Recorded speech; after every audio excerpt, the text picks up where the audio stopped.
Welcome to Speak Up Channel, your premier destination for immersing yourself in the world of language mastery through the magic of listening. Have you ever stopped to marvel at the incredible power of tuning into English conversations? Today, we're embarking on an exciting voyage to unlock the full potential of your language skills by embracing the art of listening. Join us as we dive headfirst into authentic dialogues and captivating talks, where every word serves as a stepping stone toward fluency. But here's the question. Just how much of the English language can you grasp when it's in action? Get ready to put your skills to the test and witness the remarkable progress you're capable of achieving. So get comfortable and prepare to be enthralled from beginning to end. Whether you're a seasoned learner or just starting out on your English journey, Speak Up Channel is here to inspire, educate, and empower you as you navigate your way toward language mastery. Let's dive in together and embark on this exhilarating adventure.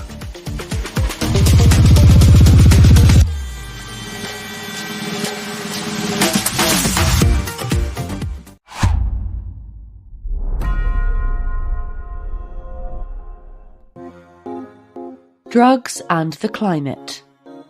A warming planet threatens the world's favourite drug. Half the world's coffee-growing land is at risk from climate change. Can science save the bean? Listen carefully. Caffeine is one of the world's most popular drugs, and coffee one of its best-loved delivery mechanisms. It is grown in more than 70 countries. More than 2 billion cups are drunk each day. It helps support the livelihoods of an estimated 125 million people. It indirectly supports many more, including your Californian correspondent, though not his tea-drinking British editor, by supplying them with a jump start every morning. But global warming threatens the world's coffee supply. Temperatures are rising and rainfall patterns shifting across South America, Central Africa, and Southeast Asia, where most of the world's coffee is grown. By the end of the century, between 35% and 75% of the coffee-growing land in Brazil, the world's biggest producer, could be unusable, according to a recent paper published in Science of the Total Environment by Cassia Gabriele Dias, an agriculture engineer at the Federal University of Itajubá in Brazil. Another paper, published in 2015, concluded that by 2050, between 43% and 58% of the world's coffee-growing land would be rendered unsuitable, depending on how high greenhouse gas levels rise. Some of that loss will be offset as other bits of land, presently too cold for coffee, warm up. New plantations might take root in southern China, for instance, or on the northern coast of the Gulf of Mexico. But they are unlikely to make up for the shortfall. The problem is that coffee is a fussy plant, and Coffea arabica, the beans of which account for 70% of the world's production, is especially so. Its best yields come when temperatures remain between 18 degrees Celsius and 23 degrees Celsius throughout the year. Many of the places in which it is grown are already near the top of that range. It is susceptible to diseases such as coffee rust, a fungal infection, and the depredations of berry borer beetles, which lay eggs inside growing beans. Both are expected to spread more readily in a warmer world. Farmers growing Robusta, Coffea canephora, Arabica's tough, bitter cousin, have a bit less to worry about. Robusta prefers warmer temperatures, but coffee snobs dislike the taste. Robusta beans fetch a lower price than Arabica ones and are mostly used in instant coffee. For coffee lovers, therefore, the solution is not to shift to Robusta, but to save Arabica. One option is simply to move uphill. Other things being equal, temperatures fall by about 0.7 degrees Celsius for every 100 meters above sea level. Tanzania, for example, has significant areas of land 150 to 200 meters above where Arabica is currently grown that ought to work well for coffee farming as temperatures rise. In Ethiopia, some farmers have already moved their plantations as much as 600 meters higher. But higher altitude usually means steeper slopes and shallower soils, which increase the rate at which nutrients are washed out by rain. Replacing them with artificial fertilizer is expensive. Higher slopes are also often covered in dense, species-rich forests. Cutting them down to make room for coffee plants might not be compatible with the country's climate pledges, and moving cannot be done overnight. New plantations require 5 years or more to produce a good harvest. For many smallholders, such delays are not an option. Another option is to change the way in which existing plantations are managed. Coffee plants are relatively short and evolved to live in the shade beneath a forest canopy. Indeed, that is how they were originally cultivated. But as demand grew in the 20th century, farmers removed the taller trees in order to fit more coffee plants on their land. Now some are giving these old techniques a second look. Last year, Nicholas Gherkin, an environmental scientist at the University of Nottingham, published a paper that reviewed these historic agroforestry techniques. Dr. Gherkin and his colleagues noted that the shade provided by taller trees helps prevent coffee plants from getting scorched in hot weather. Reinhold Muschler, an ecologist at the Center for Investigation of Tropical Agronomy in Costa Rica, has evidence suggesting that shade slows the ripening process, improving the size and flavor of coffee beans. Dr. Gherkin also cites evidence that trees provide homes for useful predators and pollinators.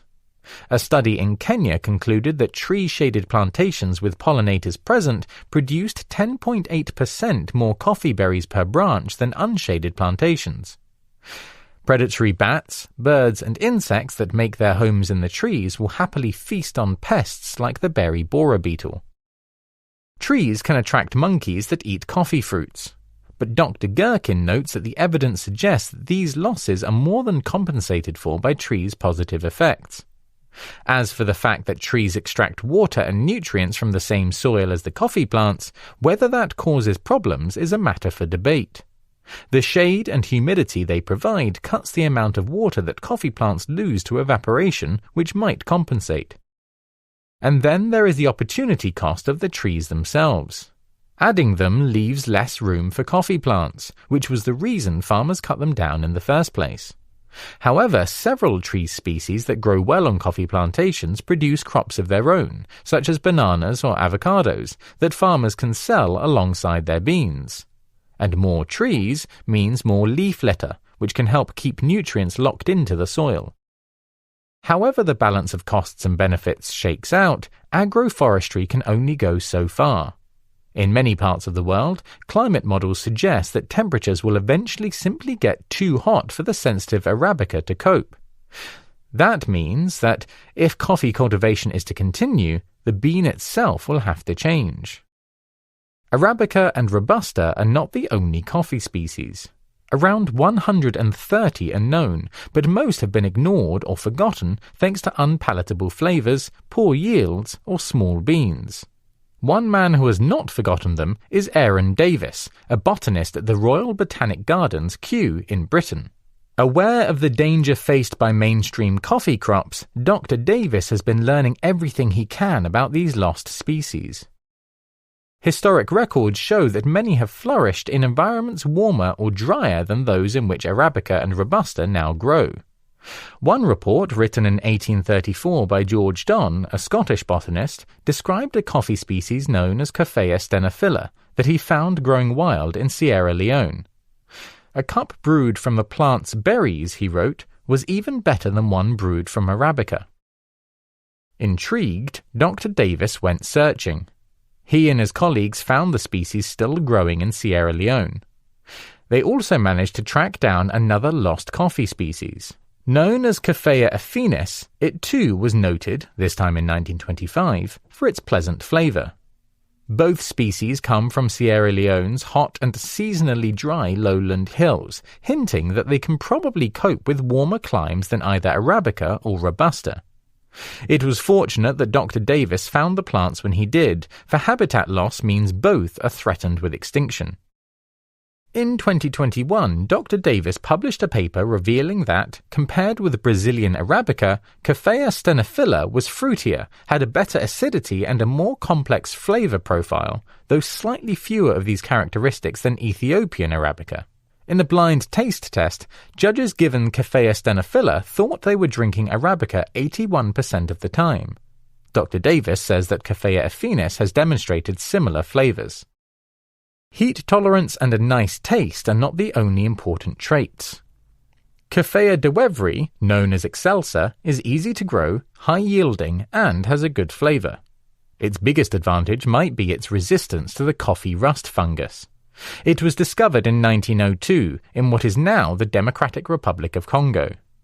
Coffea de Wevry quickly became the dominant coffee crop in parts of Central Africa, but in 1933 disaster struck. A new disease called coffee wilt emerged, devastating crops and leaving farmers destitute. They gave up on Excelsa and focused on Arabica and Robusta instead. Now, with climate change making rust a more serious issue, researchers like Dr. Davis are giving Excelsa another look. While the limits of its heat resistance are not yet known, it is clear that it can tolerate higher temperatures than both Arabica and Robusta. It also seems to be more drought-tolerant than Robusta. Still, it takes 11 to 12 months to go from flowering to fruiting, compared with just 9 months for Arabica. Its berries are more firmly attached to its branches, meaning they require more effort to harvest, a problem compounded by the fact that it is taller than many other coffee species, obliging farmers to use ladders. And wilt remains poorly understood, although a paper published in June suggests that higher temperatures might make that particular disease less of a problem. No single species, in other words, has been found that could serve as a drop-in replacement for Arabica. Instead, the hope is that a mix of genetic engineering and old-fashioned crossbreeding could allow traits from these rediscovered species to be transferred into Arabica, or help transplant Arabica's traits into a new species. Dr. Davis is undertaking 2 research projects that aim to do exactly that, though he is reluctant to give details.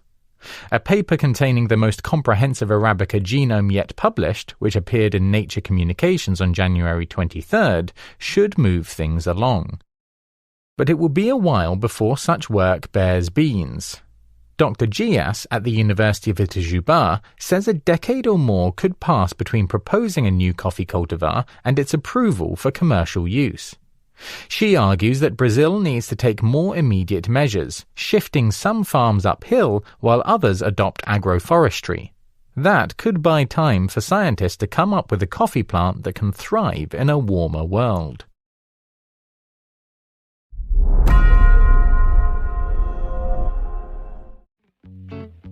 Now listen carefully. I think human beings must have faith, or must look for faith. Otherwise our life is empty. Empty. To live and not to know why the cranes fly, why children are born, why there are stars in the sky. You must know why you are alive, or else everything is nonsense, just blowing in the wind. Anton Chekhov.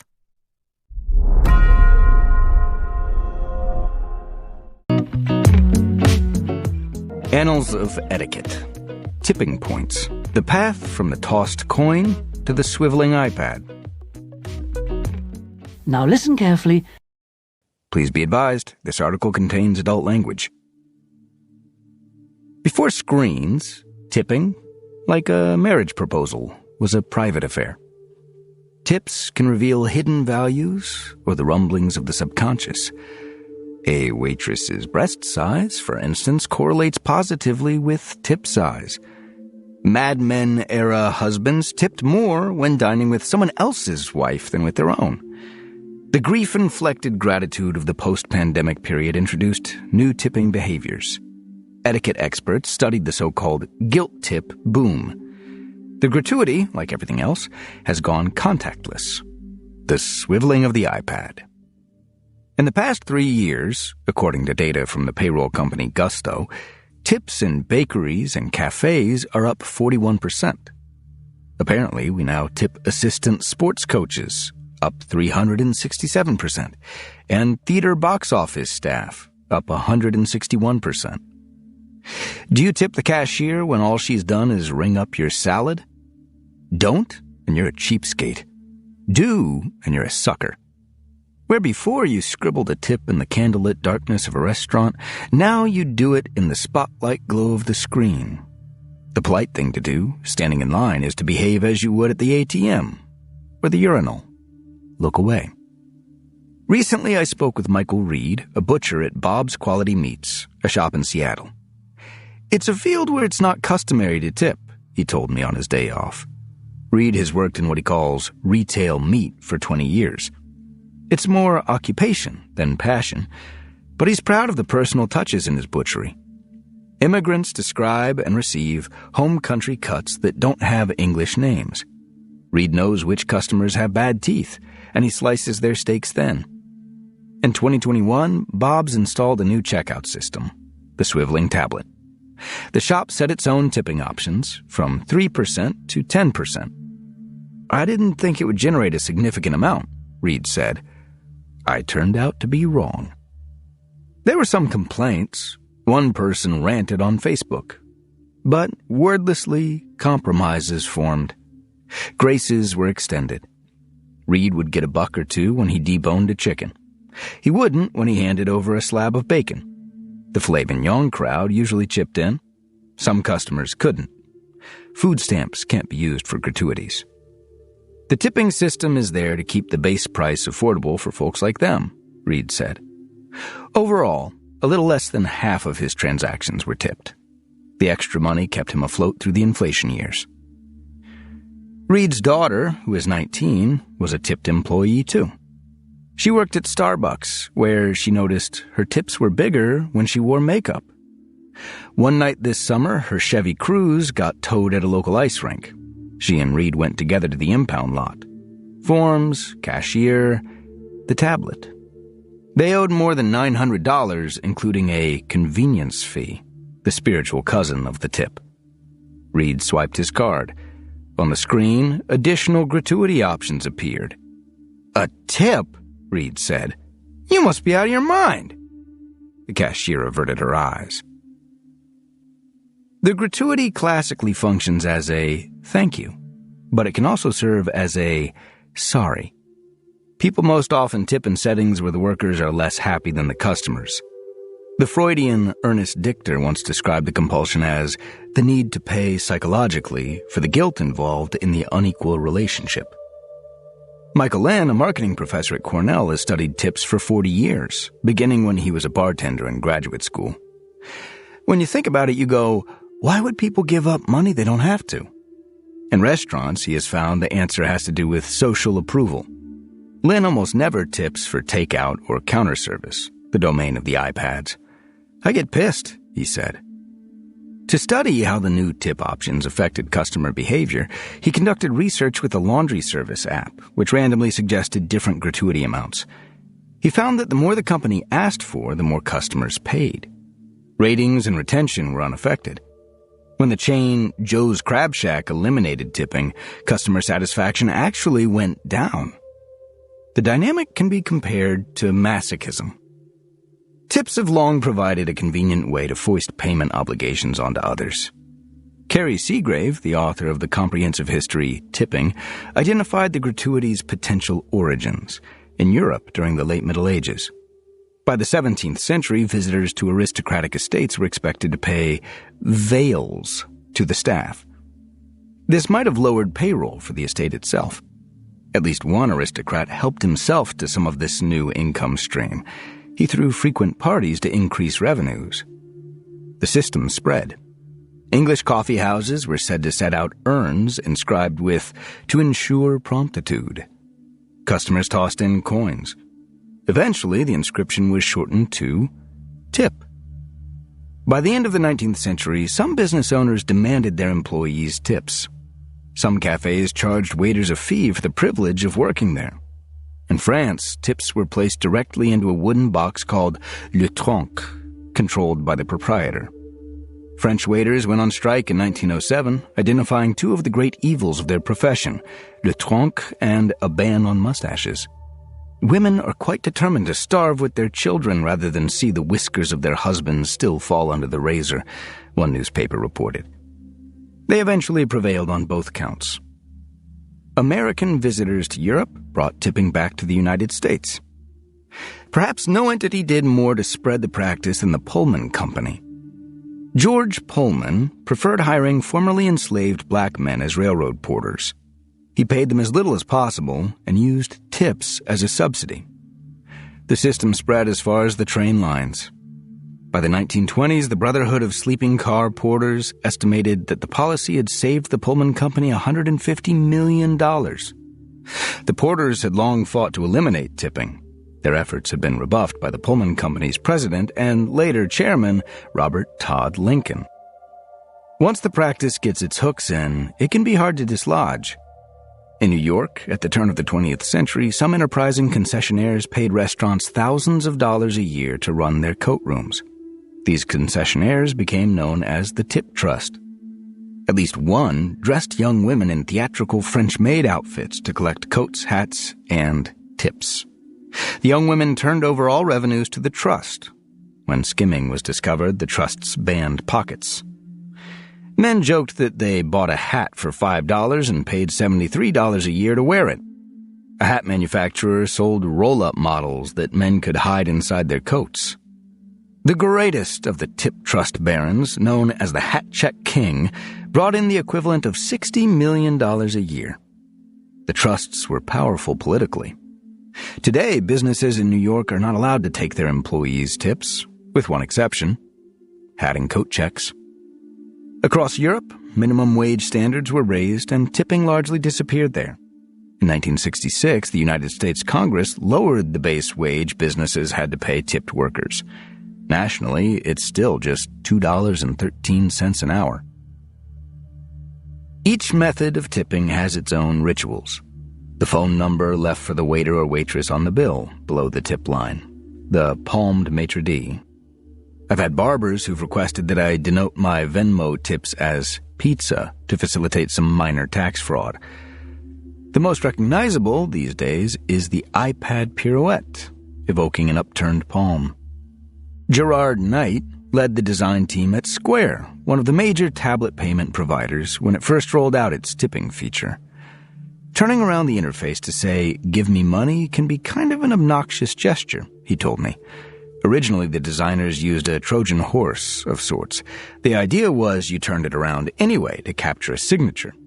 Most credit cards at the time required one. And in that process, you prompt that customer for a tip. They considered options besides the three-choice menu, things like sliders where you slide from 10% to 20%, he said. All of those things just seemed gimmicky. Recently, I got in a cab whose screen was in accessibility mode. When it came time to pay, I was presented with a big plus sign and a big minus sign. "Tip is set to 0, a loud voice said. I hit the plus. "Your tip is now 5%, it said. I punched it again. Plus, minus, plus, plus. "Your tip is now 10%. Your tip is now 5%. Your tip is now—" "Can you hear this?" I asked the cabbie. "Yeah," he said. I tipped 30%. Internalizing all the rules can be like learning a language. Do you tip more if the cabbie can see or hear the sum? Do you pay the delivery guy based on bill size, distance traveled, weather, or some combination? Do you tip on the tax or on the subtotal? The whole thing is effortful, with the potential for embarrassment. But given the question at hand, what do we owe our fellow man, shouldn't there be something on the line? One can perceive in the mental math and the silent negotiations a lurching attempt at fair play.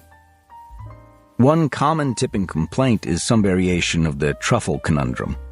Why should we tip more on the pasta with truffles than on the one without? Call it a wealth tax. There's also a celebrity tax. One waiter, whose diners have included Selena Gomez, John Hamm, and Matthew McFadden, he ordered 2 entrees successively, he recalled. I was impressed. Said that those who are rich and identifiable typically leave 30 to 50%. Robert Plant tipped me 20%, which I respected, he said. There's this paranoia of being despised by the waiter, and they over-tip to compensate. I always thought that was pathetic. Among the ranks of recognized good tippers, Taylor Swift, Amy Schumer, and Eleanor Roosevelt. Barack Obama has been documented tipping twice in one meal. Mark Twain, meanwhile, stiffed his coachman. When Leon Trotsky was living in the Bronx, eating his meals at a Jewish dairy restaurant, he refused to tip and encouraged others to do the same. Soon he was having soup spilled on him. Service providers are purportedly tipped well by mobsters, CEOs, professional golfers, and people who drive pickup trucks. Reputed bad tippers include teachers, lawyers, professional tennis players, and Lexus owners. Germans are okay. No one wants to see the French. A French friend of mine said that upon his arrival in America, he felt obligated to tip excessively. It felt like my duty as a green card holder, he said. He always caught the barista's eye when he put the dollar in the jar. Once she turned away after successive dollar bill drops, so he fished one out and tried again. She noticed. His wife later informed him that he'd reenacted a scene from Seinfeld. Larry David drove a cab for a short time, living on fares and tips. I didn't know why they did it, he said of the tippers, when I called him at his office in Los Angeles. Who are those people? Why are they being so nice to a stranger they'll never see again? It was great. Were he invested with the authority, David said, he'd raise wages so workers wouldn't have to rely on tips, and then he'd publish the Larry David Book of Tipping. I'd go over every possible service, he said. The air conditioner guys, the refrigerator guys, the moving guys. That's always a problem. What do you tip the guy who moves your couch? Who knows? David didn't come up with the Seinfeld tipping episode. That was Jeff Schaefer and Alec Berg. Jeff Schaefer's right here, David said. He fetched him and put him on the phone. I've been waiting in Larry's closet for 27 years to tell this story, Schaefer said. You know what bothers me? At a place like Creation, the juice place, sometimes they're not making the juice. The juice is in a refrigerator. You're taking the beverage that's already packaged, and then the tipping gives you these options. 18%, 20%, 22%. It freezes you in your tracks, David said. Schaefer said that the Seinfeld episode emerged from real life. He and Berg, trying to walk off some morning writer's block, stopped at a sandwich place near the studio lot. Just as Schaefer put $1 into the jar, the sandwich maker turned away. I was like, he's not going to see my tip. You so rarely have an opportunity to do something good. If it's not seen, what's the point? David said. In New York, restaurants get sued all the time for mismanaging or dipping into their employees' tips. Mario Batali once settled a case for $5.25 million. Nobu has paid $2.5 million. Jean-Georges von Richten has paid $1.75 million. Louis Peckman, a labor lawyer who specializes in wage theft and who gives clients crumb scrapers with his firm's wage theft website on them, as if they were business cards, won a settlement of $3.1 million from Sparks Steakhouse, where Big Paul Castellano got whacked. He told me recently at his office near Grand Central. Peckman represents both waiters and owners. New York law is very dangerous when it comes to tips, he said. I tell my management clients, tips are like kryptonite. Just stay away. Legally, only food service workers are entitled to a share of tips. Peckman's cases often come down to one question. What constitutes service? He was preparing a suit against a grill-your-own-meat place. Before initiating legal action, Peckman always visits the business undercover to scope it out. I call it foodie by lawsuit, he said. It's become kind of my trademark. A couple of weeks later, Peckman and an associate, Christian Mercado, arrived for their scouting mission. This is nicer than the last place we sued, Peckman, who has a beard and wore a gray pullover, said as he climbed into a booth. One benefit of Peckman's methodology is that he gets to try a restaurant from which owners may be tempted to ban him. Not everyone holds a grudge. I found my favorite Greek place in Astoria this way, Peckman said. I eat there once a month. The staff at the grill place pooled their tips, an industry norm. They had approached Peckman alleging that a restaurant manager was claiming a share of the pool for himself, which is illegal. Maimon Kirschenbaum, an attorney for the plaintiffs in the Batali, Nobu, and Von Richten cases, told me, at another high-end restaurant, a non-pooled place, waiters had to slip the manager a 20, or else she'd get the worst section of the restaurant, where they put European people. The waitress came by and we ordered a meat combo platter, a seafood pancake, and some beers. The restaurant had multiple areas. How do you decide who goes where? Peckman asked her. The other area is mostly intestines, she said. She brought over a tray of raw ribeye, kalbi, and skirt steak. We looked lost, so she arranged them on the grill and showed us what to flip and when. You serve, you cook, and you teach, Mercado said. Here was someone who was earning her tip. One legal quirk is that if the waitress were actually a cook, searing meat in the anonymity of a kitchen, she wouldn't be allowed in the tip pool. Only staffers who interact directly with customers, servers, busboys, runners, are considered food service workers. We've had a lot of cases with sushi chefs, Peckman said. Is the sushi chef part of the tip pool? Believe it or not, it's a very, very heavily litigated question. His firm had a case on Long Island where a sushi counter was so narrow that the chefs couldn't serve customers directly. We had a whole trial on it, and actually the width of the shelf became an issue. Viviana Morales, the trial attorney on the case, told me. Sommeliers are usually considered tipped service workers, so are baristas in a coffee shop, but not in a restaurant kitchen, unless customers can see them pouring drinks. Hibachi definitely is, right? Mercado said. Peckman nodded. To participate in a society is to constantly accept or provide acts of assistance. Doors held, directions given, spots saved, printers unjammed. It would be ridiculous to tip the subway seat giver-upper. The tip is meant for work, particularly personal work. Diner and waiter enter a relationship, provisional as it may be. But the work of a cook, sweating over a burner, tasting and poking the food about to be put in someone's mouth, is intimate too. Certain tasks, often traditionally the realm of women, cooking, ironing, are said to be invisible labor. Here, the invisibility is codified into law. Peckman said that the majority of his wage theft clients are undocumented immigrants. Latinos, Russians, Ukrainians, Albanians, he said. Latino workers are especially abused. The New York City Hospitality Alliance has found that the median pay for front-of-house workers is more than double that of back-of-house workers. Andrew Riggi, the Alliance's executive director, has lobbied the state to allow restaurants the option to distribute tips as they see fit, as long as they agree to pay everyone at least the full $15 minimum wage. Currently, New York City's restaurants pay as little as $10 an hour to tipped workers. This is known as the tip credit, an option the Alliance supports keeping. Tips effectively facilitate wage discrimination. Black cab drivers have historically earned less than white ones. In 2018, Eater found that white servers and bartenders nationwide earned a median pay of $7.06 an hour in tips. The median for Asian workers was $4.77. Michael Lynn, of Cornell, has contended that using tips as a means of compensating employees may violate the Civil Rights Act. The waitress came by with a plate of short ribs. "There's more?" Peckman said. "We ate until we ran out of steam. I gotta eat here again before I sue," he announced. The bill came out. The restaurant used a tablet system. The waitress had no choice but to hover.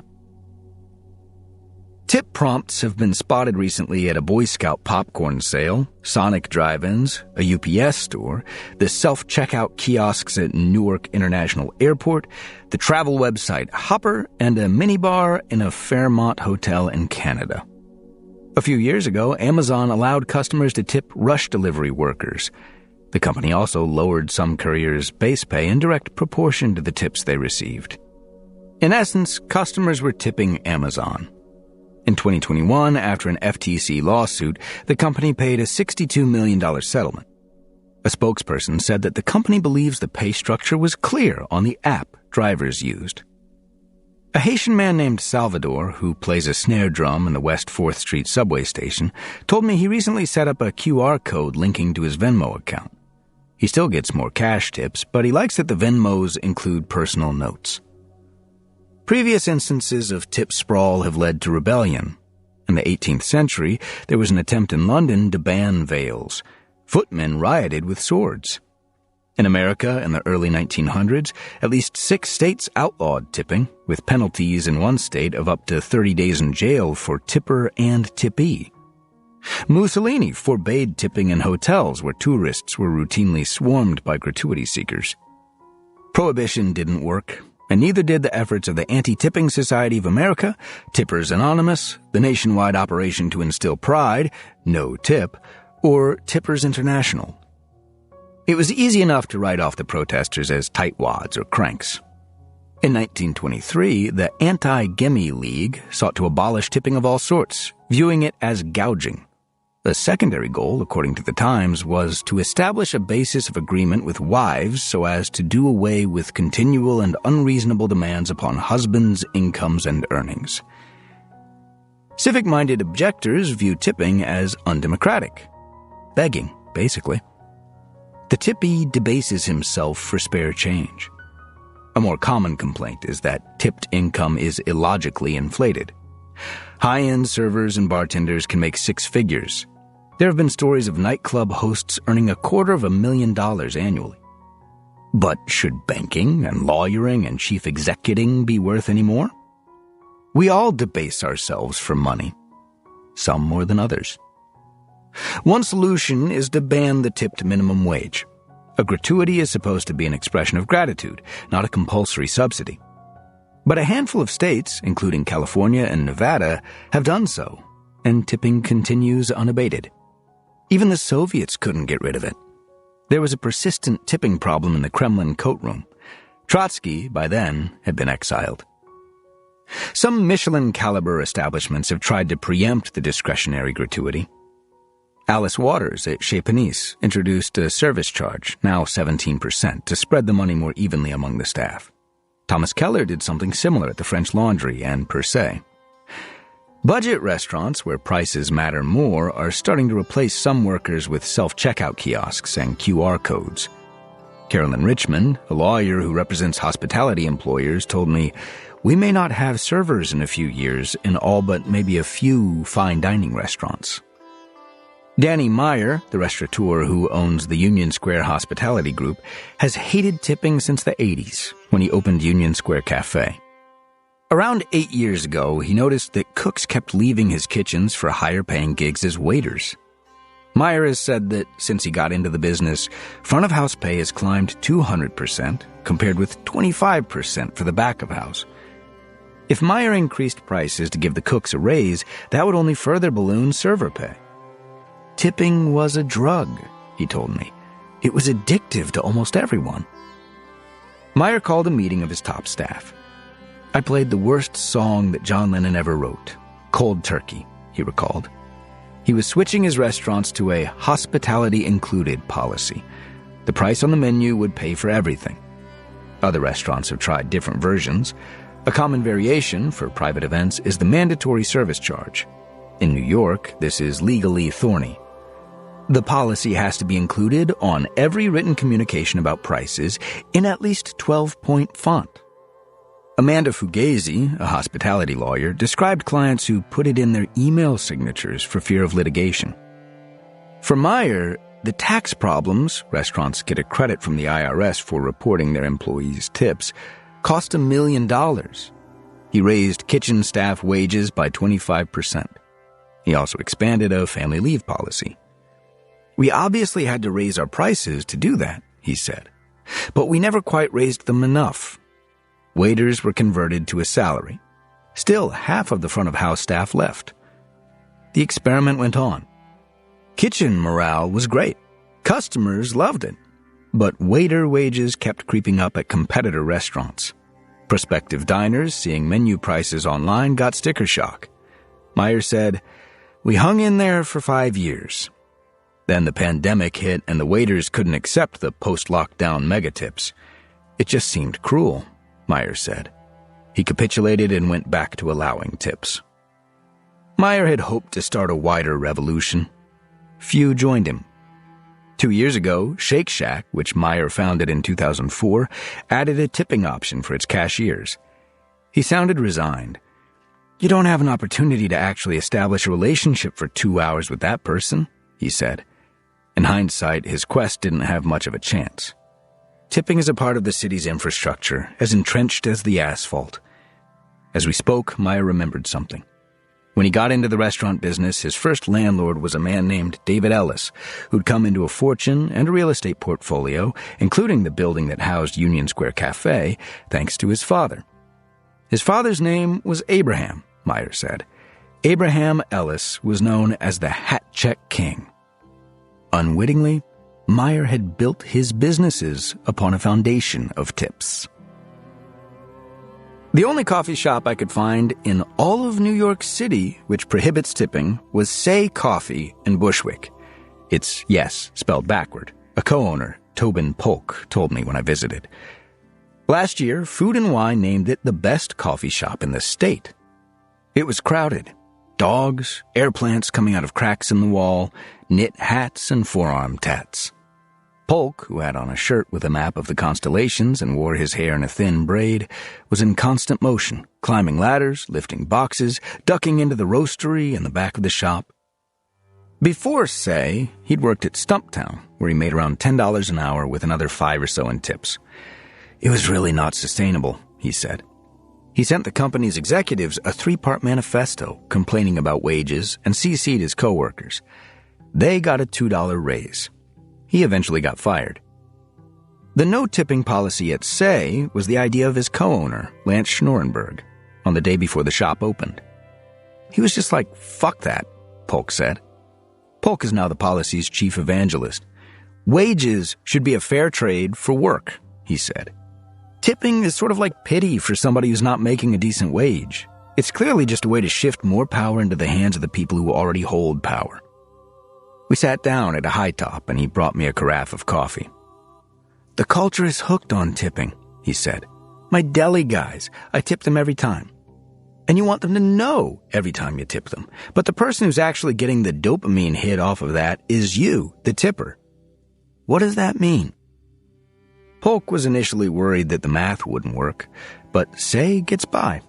Wages now range from $28 to $35 an hour. "It's not that difficult a problem to solve," he said. "If you need $6 to cover everything it takes to make that cup of coffee, then you need to charge $6. Say's drip coffee runs $4, pretty good for a high-end product. They're increasing prices by $1 next year to fund a recent pay increase. But it's still a clean 5, Polk said. It's not a maybe 6 or a guilty 5. Staff members tend to like the policy philosophically. During busy times, they like it less. "The thing is, I don't think customers should have to subsidize our pay," a barista named Aaron Sanders, like Bernie, told me. He had dreadlocks tied up and wore a shirt with a sunflower on it. I miss the tip because extra money is extra money." Say posts a sign by the payment tablet announcing that the establishment is proudly gratuity-free. Some customers insist. Most are used to it. Among a small portion of regulars, nice things started happening. Instead of tips, they brought in gifts, pastries, beer, homemade cakes. There was the occasional barter. It felt thoughtful, something approaching a community. On maybe 2 or 3 occasions, somebody gave me a joint, Sanders said. Once, I got shrooms, but it was a microdose. He went on. Sometimes other people will force tips because they're so used to giving. They'll slip a 5 under here, he said, pointing under the serving tray. We'll come bust the table and there's money. What are we going to do, throw it away? The staff stashes it in what they call their wine fund. They don't use it for wine. 2 different regulars already bring them a bottle every week or 2. Someone had the idea of using the money to stock up on tampons and pads for the bathroom, but they've got enough of those now. It's ballooned up to a couple $100, Sanders said. We don't take it. It's unfortunate because it would be great to use it to buy lunch. The thing is, Tobin does buy us lunch sometimes, so I can't really complain. But I also would like to use it, The employees toss the money into a bag, which sits there, growing fatter. We hope you have enjoyed our program. Subscribe for more helpful content and come to learn English with us.